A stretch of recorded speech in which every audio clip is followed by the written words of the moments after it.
Καληνύχτα σας. Εμένα που δεν με βλέπετε, είμαι ο Καρπάθουλας των Δρακουλίων. Είμαι ο Δράκουλας των Καρπαθίων.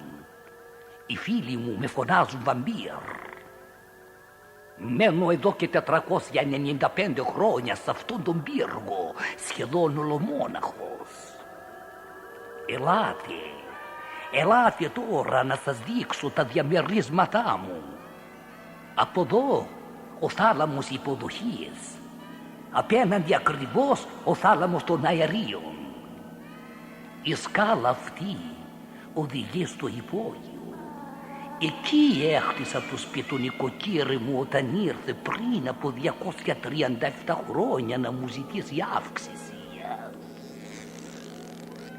Η πολυθρόνα αυτή είναι πολύ σπάνια. Έχει 4 πόδια. Τα 2 μπροστινά είναι ανθρώπινα. Φοράνε και παντόφλες. Από αυτήν την πόρτα μπαίνει κανείς στην τράπεζα αίματος. Εκεί έχω φυλαγμένες τις οικονομίες μου. Τις έχω μαζέψει σταγόνα. Εδώ τα πίναμε χτες το βράδυ με του Φραγκεστάιν Τζούνιο. Έγινε μεγάλο γουλέντι. Είχα να διασκεδάσω έτσι από τότε που ζούσα. Εδώ είναι το ησυχαστήριό μου. Εδώ κάθομαι τις νύχτες κρατώντας το χέρι της αγαπημένης μου.